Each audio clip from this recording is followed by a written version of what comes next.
Salut, c'est Enzo, bienvenue dans cette nouvelle vidéo. Aujourd'hui, on va voir comment configurer Contact Form 7. C'est le plugin de formulaire de contact le plus populaire sur WordPress et on va voir qu'il est très complet, qu'il offre de nombreuses possibilités et que vous allez pouvoir créer le formulaire de contact de votre choix avec beaucoup d'options de personnalisation. Mais quand on l'installe, sa configuration n'est pas très intuitive.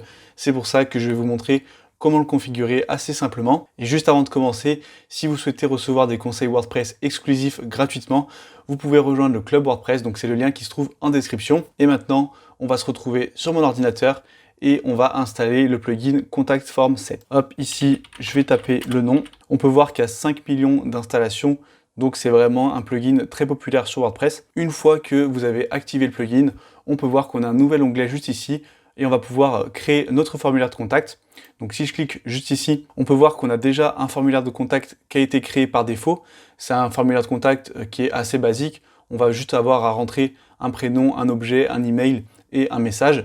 Donc ça peut être très bien à inclure sur une page de contact si vous souhaitez avoir un formulaire assez basique. Mais nous, on va partir de zéro pour que je vous montre comment faire un formulaire de contact personnalisé. Je vais cliquer ici sur Ajouter. Ici, on va donner notre titre. On va marquer contact tout simplement. Et là, on a déjà quelques champs qui sont pré-remplis. On a le nom, l'email, l'objet et le message. Quand on voit ce code comme ça peut nous paraître un peu compliqué, mais en fait, vous allez voir que c'est assez simple une fois qu'on comprend la structure. Ici, à chaque fois qu'on a label, ça va être tout simplement le nom qui va être affiché juste au-dessus du champ. Ici, ça correspond au code de l'élément. Donc, selon ce qu'on demande à l'utilisateur, eh bien, il y aura différents codes. Cette petite étoile, elle indique si le champ est obligatoire ou non. Donc là, par exemple, on voit que le nom est obligatoire, mais si je veux que ça soit facultatif, eh bien j'ai juste à retirer l'étoile. Et donc, à chaque fois, ça reprend la même structure. Ici, on voit qu'on a email, objet, message. Là, le message, par défaut, ils le mettent facultatif, ce qui est pas cohérent vu que le principe d'un formulaire de contact, c'est qu'on puisse envoyer un message. Donc, on va de suite enlever facultatif ici, entre parenthèses, et on va ajouter la petite étoile. Et là, Submit, envoyer, eh bien c'est tout simplement le bouton. Si vous modifiez ce texte, eh bien vous pourrez modifier le texte du bouton envoyer. Par exemple, envoyer mon message. Et là déjà, on a un formulaire qui est créé. Je vais pouvoir enregistrer les modifications et on peut voir que ça nous a généré un petit code court. Et ce code court, vous allez pouvoir l'intégrer là où vous le souhaitez. Donc le plus évident, bien sûr, c'est sur une page contact. On va faire ça tout de suite. Je vais copier le code, aller sur mes pages, puis je vais modifier ma page contact. Peu importe le constructeur que vous utilisez, vous pourrez coller ce code court. Là, par exemple, je suis sur le constructeur Gutenberg, le constructeur de base sur WordPress. J'ai juste à coller mon code et on peut voir que ça m'affiche un widget de Contact Form 7. Et ici, je vais pouvoir sélectionner mes différents formulaires. Moi, c'est celui qui s'appelle Contact. Et là, si je fais mettre à jour, je vais pouvoir voir mon formulaire. Voilà, on a mon formulaire qui est basique, avec ici mon message que j'ai personnalisé et mes différents champs qui sont obligatoires. Si vous utilisez le constructeur de page Elementor, par exemple, vous avez également un widget qui s'appelle code court et vous pourrez également copier-coller ce code court. Et maintenant qu'on a vu comment faire un formulaire basique, on va voir les différents paramétrages et les différents champs que vous pouvez ajouter. Donc si je reviens ici, imaginons que je veuille ajouter un champ numéro de téléphone. On va le mettre juste en dessous de l'email. Donc là, je vais mettre entrée. Et ici, je vais cliquer sur téléphone. Là, est-ce qu'on veut rendre le champ obligatoire? On va mettre oui. Le nom, vous n'avez pas besoin de le changer parce que ça, c'est un nom en interne que le client ne va pas voir. Ici, on peut entrer une valeur par défaut. Et cette valeur, on peut l'utiliser comme texte indicatif du champ. Donc par exemple, si je mets ici votre numéro et que je coche cette case, on va avoir ce qui s'appelle un placeholder, donc du texte qui sera dans le champ. Donc je vous montrerai à quoi ça correspond pour que ça soit plus clair. Et ici, on va insérer la balise. Donc là, on a notre champ qui s'est ajouté. Et si je veux ajouter un titre, eh bien c'est très simple. Je vais prendre cette structure, je vais la coller ici. Hop. Et là, je vais prendre la fin de la balise que je vais mettre ici. Et là, je vais mettre votre numéro. Là, je vais enregistrer, puis on va actualiser notre page contact. Voilà, maintenant, j'ai bien mon champ qui s'est ajouté et on peut voir qu'on a le placeholder, donc ce que je vous disais tout à l'heure, qui est à l'intérieur du champ. Donc ça peut être pratique si par exemple, vous voulez pas qu'il y ait d'étiquette à chaque fois au-dessus là, vous voulez seulement que ça soit à l'intérieur des champs, eh bien vous aurez juste à ajouter à chaque fois ce petit bout de code placeholder et mettre votre titre. On peut voir qu'on a d'autres champs, par exemple une date, ça peut être pratique si vous voulez créer un formulaire pour prendre des créneaux ou faire des devis, eh bien le client pourra directement sélectionner une date. Donc vous avez juste à ajouter, c'est pareil à chaque fois. Et vous pouvez laisser tout par défaut, insérer la balise. Ici, on va faire entrée. Et voilà, là ici, vous aurez un formulaire pour que le client puisse choisir une date. On a menu déroulant, case à cocher, des boutons radio.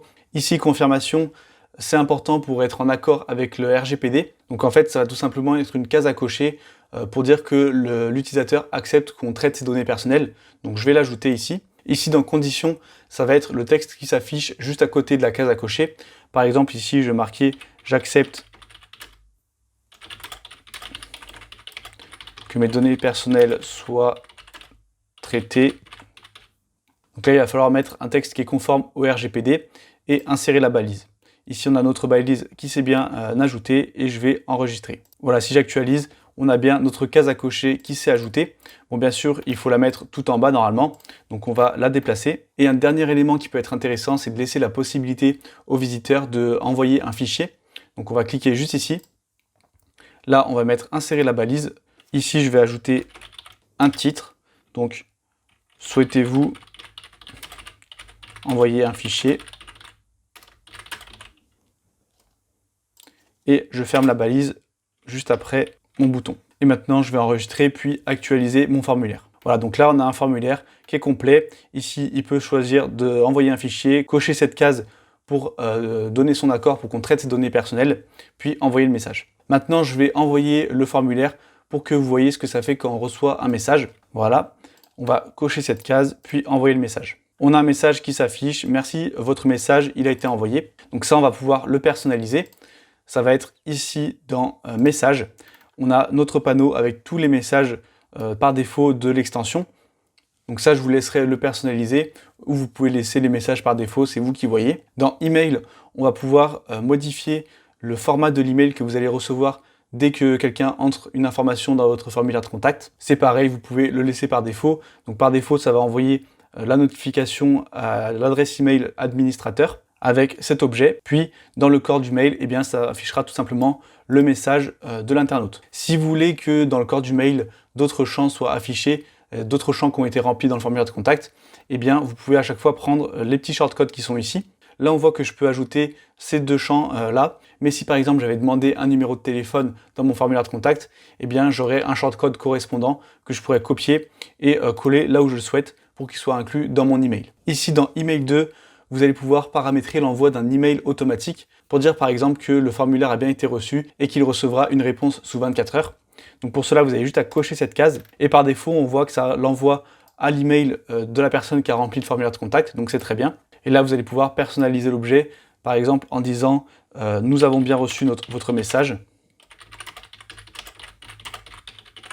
Et ici, enlever your message et personnaliser avec ce que vous voulez pour dire que la personne recevra une réponse bientôt par exemple, et vous n'aurez plus qu'à enregistrer les modifications.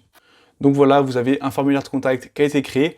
Si vous trouvez que ce plugin est un peu trop complexe à utiliser parce que voilà, vous ne gérez pas forcément le code et que vous n'avez pas vraiment envie de vous embêter, eh bien il y a une autre alternative que j'ai déjà présentée en vidéo et qui est beaucoup plus simple. Cette alternative, c'est Formidable Form.